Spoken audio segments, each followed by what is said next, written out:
هو الذي أنزل عليك الكتاب منه آيات محكمات هن أم الكتاب، وہی ہے جس نے تم پر یہ کتاب اتاری، اس کی کچھ آیتیں صاف معنی رکھتی ہیں، وہ کتاب کی اصل ہیں۔ الحمدللہ رب العالمین والصلاة والسلام علی سید الانبیاء والمرسلین، اما بعد فاعوذ باللہ من الشیطان الرجیم، بسم اللہ الرحمن الرحیم۔ محترم اور پیارے اسلام بھائیوں اور مدنی چینل کے ناظرین، سلسلہ احکام قرآن میں حاضر ہیں۔ اس سلسلے کے اندر ہم قرآن مجید فرقان حمید کی ان آیات پر گفتگو کرتے ہیں کہ جو آیات مبارکہ احکام سے تعلق رکھتی ہیں۔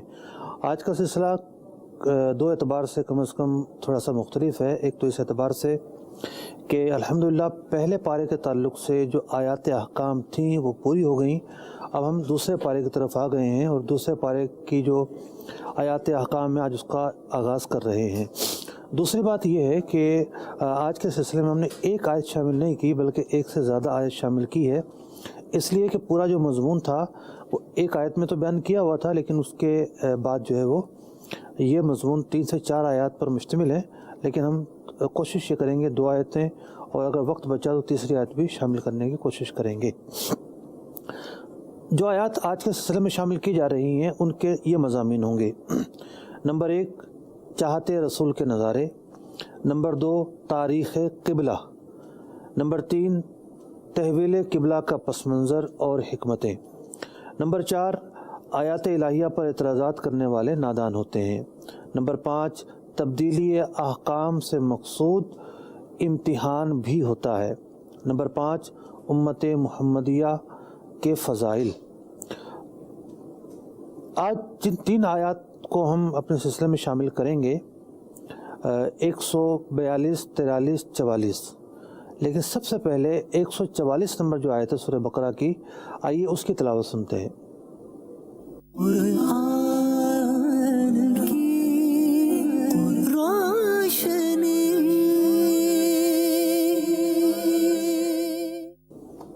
قد نرى تقلب وجهك في السماء فلنولينك قبلة ترضاها فول وجهك شطر المسجد الحرام وحيث ما كنتم فولوا وجوهكم شطره وإن الذين أوتوا الكتاب ليعلمون أنه الحق من ربهم وما الله بغافل عما يعملون۔ ہم دیکھ رہے ہیں بار بار تمہارا آسمان کی طرف منہ کرنا، تو ضرور ہم پھیر دیں گے اس قبلے کی طرف جس میں تمہاری خوشی ہے۔ ابھی اپنا منہ پھیر دو مسجد حرام کی طرف، اور اے مسلمانوں تم جہاں کہیں ہو اپنا منہ اسی کی طرف کرو، اور وہ جنہیں کتاب ملی ہے ضرور جانتے ہیں کہ یہ ان کے رب کی طرف سے حق ہے، اور اللہ ان کے کوتکوں یعنی برے اعمال سے بے خبر نہیں۔ اس آیت مبارکہ کے اندر اللہ تبارک و تعالیٰ نے نبی اکرم علیہ السلام کی چاہت کو بیان کیا ہے کہ حضور علیہ السلام جو چاہتے ہیں اللہ تبارک و تعالیٰ پورا فرما دیتا ہے۔ اسی آیت مبارکہ کے مضمون کو امام اہل سنت مجدد دین و ملت امام احمد رضا خان علی رحمۃ الرحمن اپنے شعر میں کچھ یوں بیان کرتے ہیں: خدا کی رضا چاہتے ہیں دو عالم، خدا کی رضا چاہتے ہیں دو عالم، خدا چاہتا ہے رضائے محمد صلی اللہ علیہ وسلم۔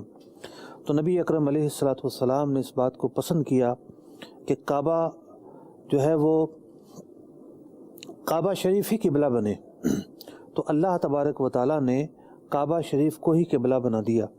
یہاں 2 الفاظ ہیں، ان 2 الفاظوں کا فرق سمجھنا ضروری ہے۔ ایک ہے کعبہ شریف، کعبہ شریف کہتے ہیں اس عمارت کو کہ جو مکہ مکرمہ میں قائم ہے، اس کے گرد طواف ہوتا ہے، اور ایک ہوتا ہے قبلہ ہونا۔ کعبہ شریف مختلف اوقات میں قبلہ رہا اور مختلف اوقات میں نہیں رہا، لیکن اس آیت مبارکہ میں جب یہ آیت مبارکہ نازل ہوئی سورہ بقرہ کی 144 نمبر آیت، تو اس دن کے بعد سے یہ مسلمانوں کے لیے قبلہ ہے۔ قبلہ کہتے ہیں اس سمت اور اس جگہ کو کہ جہاں جس کی طرف رخ کر کے مسلمان نمازیں پڑھتے ہیں۔ تو جہاں جس کی طرف رخ کر کے نمازیں پڑھی جائیں، جس کی طرف رخ کر کے منہ کر کے عبادات کی جائیں، اسے قبلہ کہا جاتا ہے۔ اور کعبہ ایک جگہ کا نام ہے۔ کعبہ جو ہے وہ مختلف تاریخی پس منظر رکھتا ہے۔ تاریخ کعبہ پر گفتگو کرنے سے پہلے سب سے پہلے تو یہ سماعت کریں کہ فرشتوں کا بھی کعبہ ہے، اور فرشتوں کا کعبہ ایک نہیں ہے۔ وہ فرشتے جو حاملین عرش ہیں، عرش کو تھامے ہوئے ہیں، ان کا قبلہ عرش ہے۔ وہ فرشتے جو ملائکہ بررہ ہیں، ان کا قبلہ کرسی ہے۔ جو ملائکہ سفرہ ہیں، ان کا قبلہ بیت المعمور ہے۔ حضرت آدم علیہ نبینا علیہ السلام سے لے کر حضرت موسیٰ علیہ السلام تک خانہ کعبہ ہی قبلہ رہا۔ اس کے بعد یہودیوں نے حصہ مغربی کو، حصہ غرب کو قبلہ قرار دیا، اور اس لیے قرار دیا کہ حضرت سیدنا موسیٰ کلیم اللہ علیہ نبینا علیہ السلام پر سب سے پہلے وہی نازل ہوئی تھی۔ اسی طریقے سے نصارہ نے حصہ شرق کو قبلہ قرار دیا، کیونکہ حضرت جبریل امین سب سے پہلے اسی حصے میں حضرت سیدنا عیسیٰ علیہ نبینا علیہ السلام کی بشارت لے کر حضرت مریم رضی اللہ تعالیٰ عنہ کے پاس تشریف لائے تھے۔ تو یہود ایک الگ سمت منہ کر کے عبادات کرتے رہے، نصارہ ایک الگ سمت منہ کر کے نمازیں پڑھتے رہے، اور جو بھی ان کی عبادت تھی عبادات کرتے رہے۔ نبی اکرم علیہ السلام معراج کے سفر پر جانے سے پہلے آپ علیہ السلام نے جو بھی عبادات کی، اس میں خانہ کعبہ آپ کا قبلہ رہا۔ معراج کا سفر ہوتا ہے، اور معراج کا سفر ہونے کے بعد نماز فرض ہو جاتی ہے، تو نبی اکرم علیہ السلام نے اپنے صحابہ اکرام علیہم رضوان کے ساتھ بیت المقدس کی طرف رخ کر کے نماز پڑھی۔ نماز فرض ہوتے ہی بیت المقدس کی طرف رخ رہا۔ اس کی وجوہات اور حکمتیں ہم بیان کریں گے۔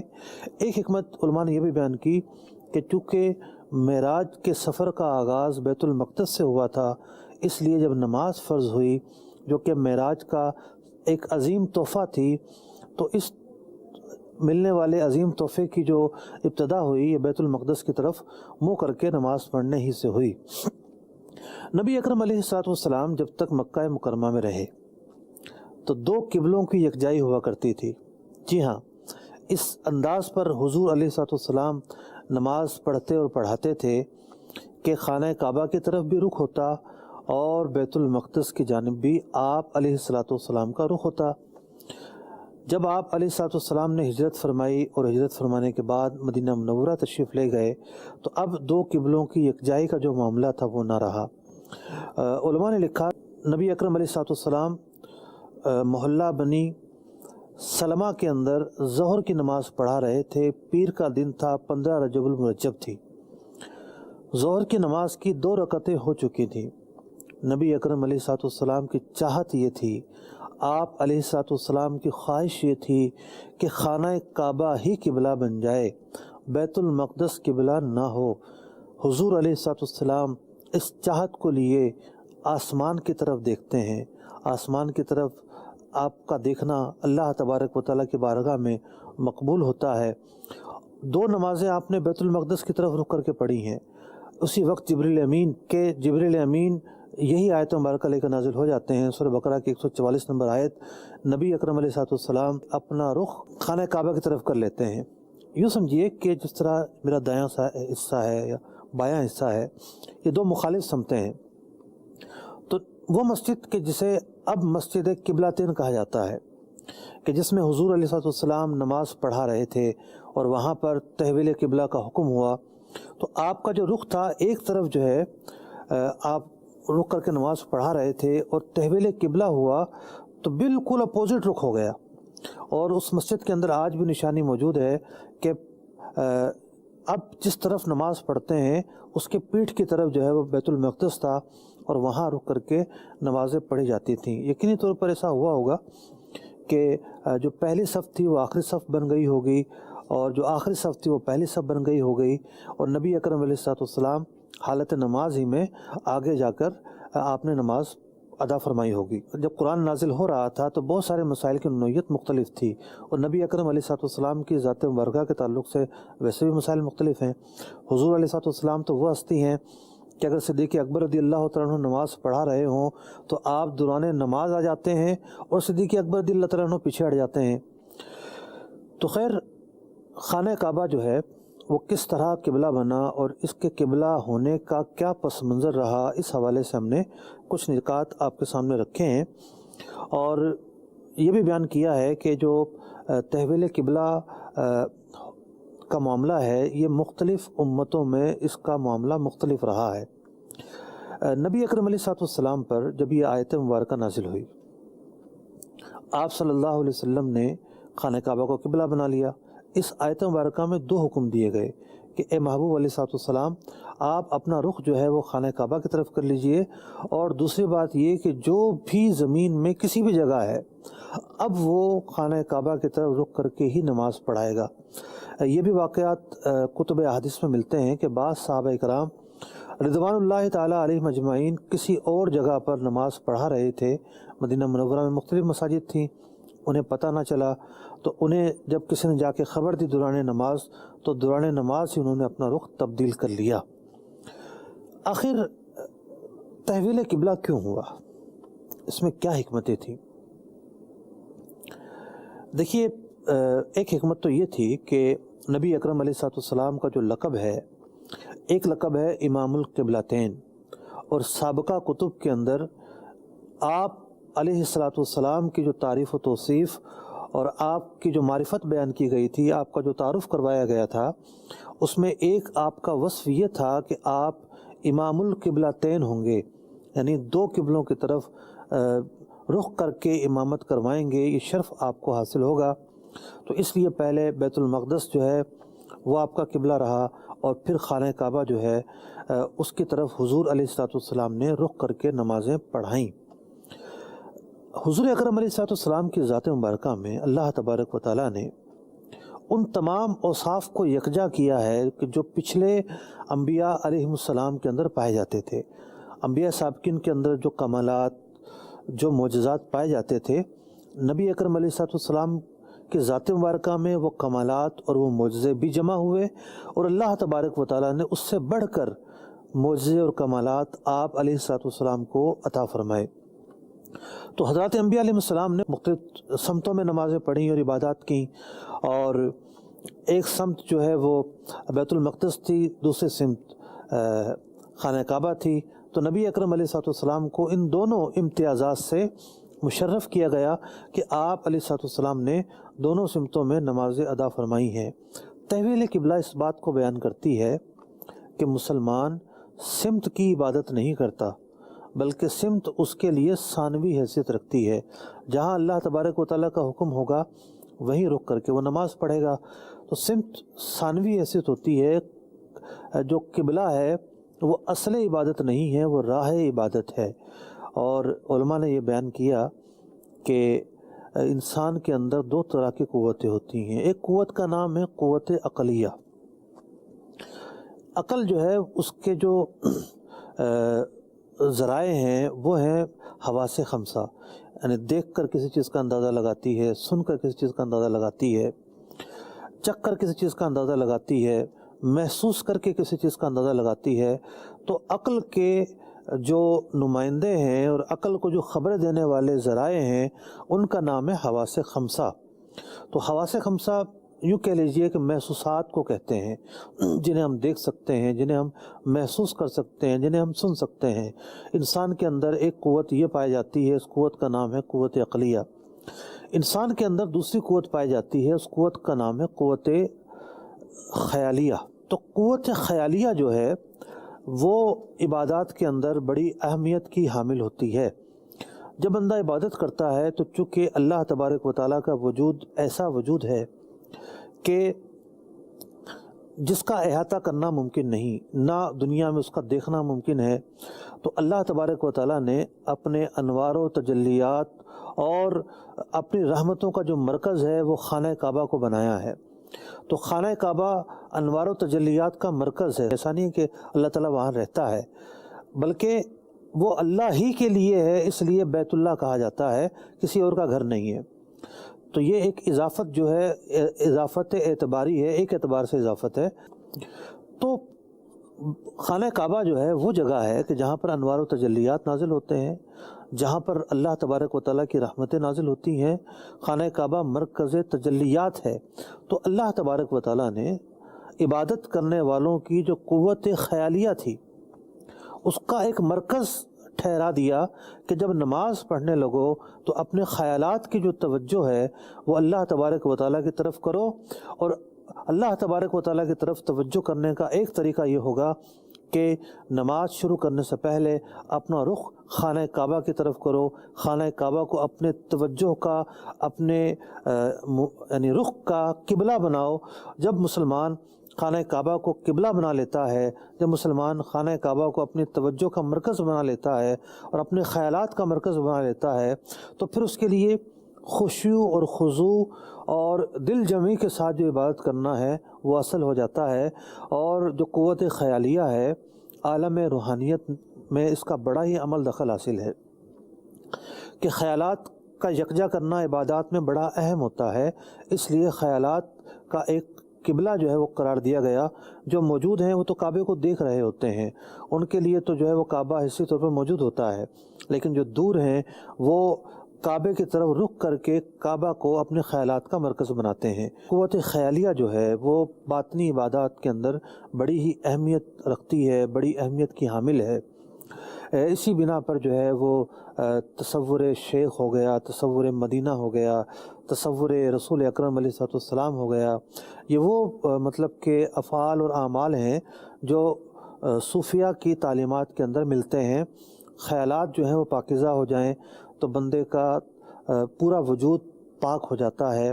صرف ظاہر کو پاک کرنا کافی نہیں ہوتا، خیالات کو پاک کرنا بھی ضروری ہوتا ہے۔ اب آتے ہیں سورہ بقرہ کی آیت نمبر 142 کی طرف کہ جب تحویل قبلہ ہو گیا تو اب کیا معاملات ہوئے۔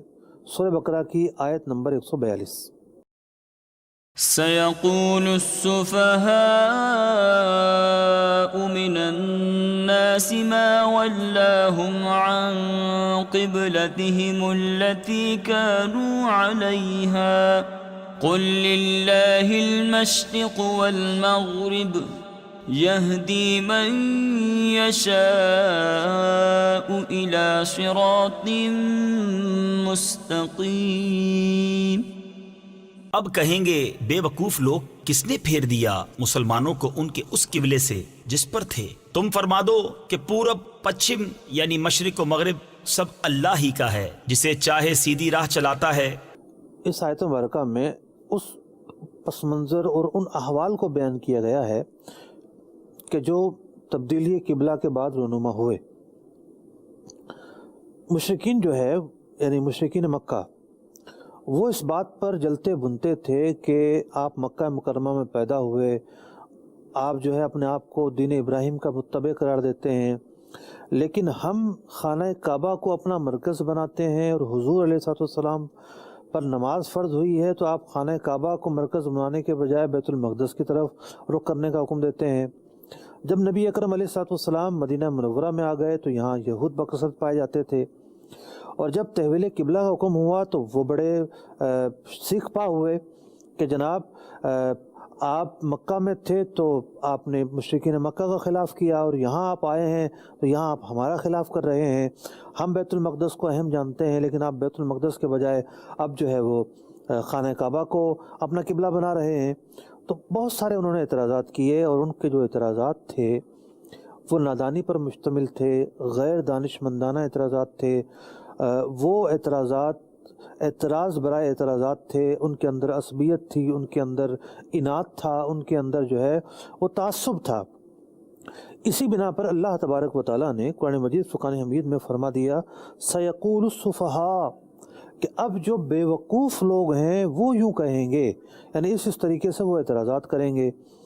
تو اللہ تبارک و تعالیٰ کے جو احکامات ہیں ان کو سمجھنا اصل ضرورت ہوتی ہے، اناد کی بنا پر، تعصب کی بنا پر، اپنی ذاتی پسند ناپسند کی بنا پر جو اعتراض کرتا ہے وہ دراصل نادانی کرتا ہے، اور قرآن مجید فرقان حمید نے ایسے آدمی کو کم عقل والا قرار دیا ہے۔ سفہا جو ہے وہ سفیہ کی جمع ہے، اور سفیہ کہتے ہیں بے وقوف کو اور اس شخص کو جس کے اندر عقل کم ہوتی ہے۔ بعض اوقات یہ ہوتا ہے کہ ایک انسان کے اندر عقل تو بڑی ہوتی ہے، بڑا عقل مند ہوتا ہے، لیکن وہ کوئی ایسی غلطی کرتا ہے کہ اس غلطی کو برا کہا جاتا ہے، اور اس غلطی کی وجہ سے اسے بیوقوف کہا جاتا ہے۔ آپ نے دیکھا ہوگا کہ بہت سارے لوگ تجارت کرتے ہیں، کامیاب تاجر کہلاتے ہیں، لیکن کوئی ڈیل ایسی کرتے ہیں کہ گھاٹے کا سودا کر لیتے ہیں، اور تاجر کا ایک فیصلہ اس کو آسمان سے زمین پر بھی لے آتا ہے۔ تو اس کے دنیا کے برباد کرنے کی وجہ سے، دنیا کے نقصان کرنے کی وجہ سے اور غلط فیصلے کی وجہ سے لوگ یہی کہتے ہیں کہ نادان آدمی ہے، بے وقوف آدمی ہے، ایسا سودا اس نے کیوں کیا؟ تو جو آدمی اپنے دین کو برباد کرے، دین کے اندر جو ہے وہ ایسی باتیں کرے کہ جو اس کی بربادی کا سبب بنے، تو وہ یقینی طور پر جو دنیاوی بے وقوف ہے اس سے بھی بڑا بے وقوف کہلائے گا۔ اللہ تبارک و تعالیٰ اپنے محبوب علیہ السلام کا دفاع فرما رہا ہے۔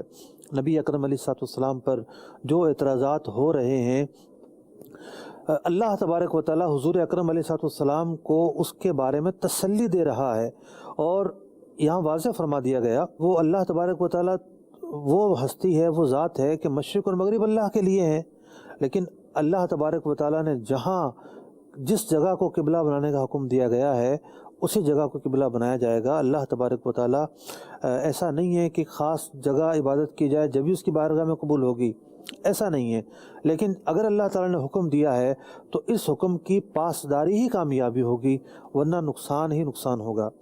اللہ تبارک و تعالیٰ اسے ہی ہدایت دیتا ہے جسے چاہتا ہے، صراط مستقیم کی طرف ہدایت اسے ملتی ہے۔ تو کفار جو ہے وہ اعتراضات کرنے والے تھے، اناد پیش نظر تھا، تعصب پیش نظر تھا، قرآن مجید فرقان حمید نے ان کے اعتراضوں کا جواب دے دیا۔ اب آتے ہیں اگلی آیت کی طرف، سورہ بقرہ آیت نمبر 143۔ وَكَذَلِكَ جَعَلْنَاكُمْ أُمَّةً وَسَطًا لِتَكُونُوا شُهَدَاءَ عَلَى النَّاسِ وَيَكُونَ الرَّسُولُ عَلَيْكُمْ شَهِيدًا وَمَا جَعَلْنَا الْقِبْلَةَ الَّتِي كُنْتَ عَلَيْهَا إِلَّا لِنَعْلَمَ مَنْ يَتَّبِعُ الرَّسُولَ مِمَّنْ ينقلب على عقبيه وإن كانت لكبيرة إلا على الذين هدى الله وما كان الله ليضيع إيمانكم إن الله بالناس لرؤوف رحيم۔ اور بات یوں ہی ہے کہ ہم نے تمہیں کیا سب امتوں میں افضل کہ تم لوگوں پر گواہ ہو، اور یہ رسول تمہارے نگہبان و گواہ۔ اور اے محبوب، تم پہلے جس قبلے پر تھے ہم نے وہ اسی لیے مقرر کیا تھا کہ دیکھے کون رسول کی پیروی کرتا ہے اور کون الٹے پاؤں پھر جاتا ہے، اور بے شک یہ بھاری تھی مگر ان پر جنہیں اللہ نے ہدایت کی، اور اللہ کی شان نہیں کہ تمہارا ایمان اکارت یعنی ضائع کرے، بے شک اللہ آدمیوں پر بہت مہربان، مہر یعنی رحم والا ہے۔ قرآن مجید فرقان حمید کی اس آیت مبارکہ کا اسلوب دیکھیے، کفار کے اعتراضات ہو رہے ہیں، اور وہ اعتراضات نبی اکرم علیہ السلام کی ہستی پر بھی تھے اور آپ علیہ السلام کی امت پر بھی تھے۔ نبی اکرم علیہ السلام کی جو ہستی پر اعتراضات تھے اس کا جواب تو آیت نمبر 144 میں دے دیا گیا کہ اے محبوب علیہ السلام، آپ جہاں چاہتے ہیں وہاں ہم قبلہ بنا دیتے ہیں۔ تو نبی اکرم علیہ السلام کی جو ذات مبارکہ کے حوالے سے جو فضائل تھے وہ تو آیت نمبر 144 میں بیان کر دیے گئے۔ قد نرا تقلب وجهك في السماء، آپ آسمان کی طرف دیکھ رہے تھے اے محبوب علیہ السلام، ہم نے آپ کا جو مدعا تھا اسے پورا کیا، آپ کی جو چاہت تھی اسے پورا کیا، آپ کی جو رضا تھی اسے پورا کیا، اور خانہ کعبہ ہی کو قبلہ بنا دیا۔ تو نبی اکرم علیہ السلام پر جو اعتراضات ہو رہے تھے کہ آپ کیا کرتے ہیں، آپ کیسے تعلیمات بیان کرتے ہیں، اللہ تبارک و تعالیٰ نے آپ کے فضائل بیان کر کے ان اعتراضات کو دفع فرما دیا۔ تو یہ ایک طریقہ ہوتا ہے کہ جس پر اعتراضات ہو رہے ہوں، معتمد جس کی بات سنی جاتی ہے، جو معتمد ہوتا ہے، وہ اس کے فضائل بیان کر کے اس کی برات بیان کرے۔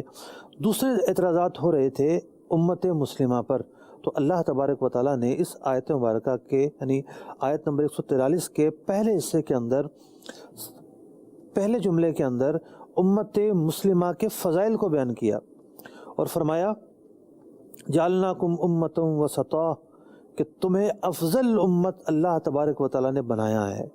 وسط ہمارے ہاں اس کا اگر مترادف ڈھونڈنے جائیں، بہت دور کا مترادف، تو لفظ صدر اگر آپ نے سنا ہو، صدر محفل، صدر مجلس، صدر پاکستان یا صدر فلاں ملک یا صدر فلاں ملک، تو جو صدر ہوتا ہے وہ سپریم باڈی ہوتا ہے۔ کسی مجلس کے اندر جسے صدارت دی جاتی ہے وہ نمایاں جگہ پر بٹھایا جاتا ہے اور عام طور پر درمیان میں بٹھایا جاتا ہے۔ آپ نے دیکھا ہوگا اجلاسات ہوتے ہیں، مختلف جو ہے وہ کوئی میٹنگ ہو رہی ہے، جو میٹنگ کو ہیڈ کر رہا ہوتا ہے وہ اس کی ایک چیئر ہوتی ہے، پریزیڈنٹ چیئر، اس پر وہ بیٹھتا ہے اور اس کے دائیں بائیں دیگر لوگ بیٹھتے ہیں۔ یہ ایک میٹنگ کا ایک انداز ہوتا ہے۔ تو اللہ تبارک و تعالیٰ نے اس امت کے تعلق سے جو لفظ استعمال کیا وہ ہے وسطا۔ وسط کہتے ہیں درمیان کو، اور درمیان کو اردو میں کہا جاتا ہے صدر، یعنی صدر مجلس، صدر محفل کے ذریعے یہ الفاظ بیان کیے جاتے ہیں۔ تو وسط کہنے کا مطلب یہ ہے کہ جس طریقے سے صدر محفل، صدر مجلس، صدر مملکت سپریم باڈی ہوتا ہے، دیگر پر فائق ہوتا ہے، دیگر پر فوقیت رکھتا ہے، اس طریقے سے اللہ تبارک و تعالیٰ نے اس امت کو دیگر امتوں پر فوقیت دی ہے۔ تو اس امت کا جو فضائل ہیں، اللہ تبارک و تعالیٰ نے سب سے پہلے تو اس بات کو بیان کیا تاکہ کفار کی طرف سے جو اعتراضات مسلمانوں کے تعلق سے ہو رہے ہیں، مسلمان جو ہے یہ آیت مبارکہ سن کر، اللہ تبارک و تعالیٰ کا یہ فرمان سن کر ان کے دل جو ہیں وہ ٹھنڈے ہوں اور ان کو تسکین ملے، تسلی ملے۔ آگے اللہ تبارک و تعالیٰ مزید ایک وصف کے ذریعے مقارنہ فرما رہا ہے، اور تم جو ہے منصب گواہی پر فائز ہوگے، یعنی یہ امت جو ہے، امت محمدیہ جو ہے وہ منصب شہادت پر فائز ہوگی۔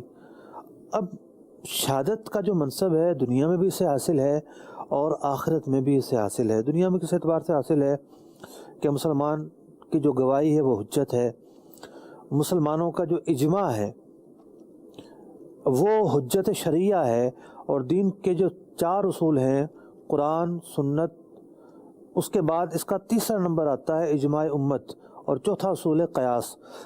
تو اجماع جو ہے وہ اس امت کی شہادت کا نام ہے کہ امت کے جو علماء ہیں جس بات پر رائے قائم کر لیں اور گواہ ہو جائیں وہ حجت بن جاتی ہے، وہ اجماع کہلاتا ہے، اجماع امت کہلاتا ہے۔ تو اس امت کی جو شہادت ہے اسے بڑی اہمیت حاصل ہے۔ زبان خلق کو نکارہ خدا کہا جاتا ہے، اور مطلب کہ جب اللہ تبارک و تعالیٰ کسی کو ظاہر فرماتا ہے تو لوگوں کے دلوں میں اس کی محبت ڈالتا ہے، اور لوگ اس بندے کو اللہ کا نیک آدمی کہنا شروع کر دیتے ہیں، اللہ کا ولی کہنا شروع کر دیتے ہیں۔ یہ ایک فضل اس امت کو عطا کیا گیا کہ ان کی زبانوں سے جب اس طرح کی چیزیں ظاہر ہوتی ہیں تو وہ در حقیقت وہ مقبول ہوتی ہیں، تو ظاہر ہوتی ہیں۔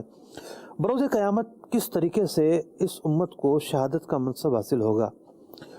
انبیاء سابقین، یعنی وہ لوگ جو اعتراضات کر رہے تھے، بالخصوص یہود و نصارہ، تو جو اور امتیں ہوں گی وہ اپنے انبیاء کے مقابل آ جائیں گی اور کہیں گے کہ اے رب، ہمارے انبیاء نے تو ہمیں تبلیغی نہیں کی، وہ حضرات قدسیہ جنہیں تو نے ہماری طرف مبعوث کیا انہوں نے تو ہمیں بتایا ہی نہیں کہ یوں کرنا ہے، انہوں نے تو بتایا نہیں کہ شرک سے بچنا ہے، انہوں نے تو بتایا نہیں کہ یہ اللہ کا کلام ہے، اسے پڑھنا ہے اور اس پر عمل کرنا ہے۔ تو وہ جو امتیں ہوں گی، دیگر امتیں، وہ اپنے انبیاء کے جو منصب نبوت تھا، جو منصب رسالت تھا، جو تبلیغ دین ان کو کی گئی تھی، اس کا انکار کر دیں گے اور بچنے کی کوشش کریں گے۔ امت محمدیہ کی باری آئے گی تو نہ صرف یہ امت جو ہے نبی اکرم علیہ السلام کی تبلیغ و رسالت کی گواہی دے گی، بلکہ دیگر انبیاء کی رسالت اور تبلیغ کی بھی گواہی دے گی۔ اب دیگر امتوں والے جب اعتراض کریں گے کہ یہ کیا ہوا، تم ہم پر گواہ کیسے بن سکتے ہو، تو وہ یہ کہیں گے کہ ہم نے سب باتیں، امت محمدیہ یہ کہے گی، ہم نے سب باتیں ہمارے پیارے آقا علیہ السلام سے سنی ہیں، تو ہم ان سے سن کر گواہ بن رہے ہیں۔ تو یوں یہ امت جو ہے وہ دیگر امتوں کے برخلاف گواہ بنے گی، انبیاء علیہ السلام کی معیت بنے گی، انبیاء علیہ السلام کی عزت اور وقار کے حق میں گفتگو کرے گی بروز قیامت۔ یہ شرف اللہ تبارک و تعالیٰ نے اس امت کو بخشا ہے۔ تو اللہ تبارک و تعالیٰ آیت کے ابتدائی حصے میں اس امت کے شرف کو بیان کرتا ہے، اور بقیہ حصے کے اندر وہ وجہ بیان کی جاتی ہے کہ قبلہ جو ہے اللہ تبارک و تعالیٰ نے وہ کیوں کعبے کو بنایا۔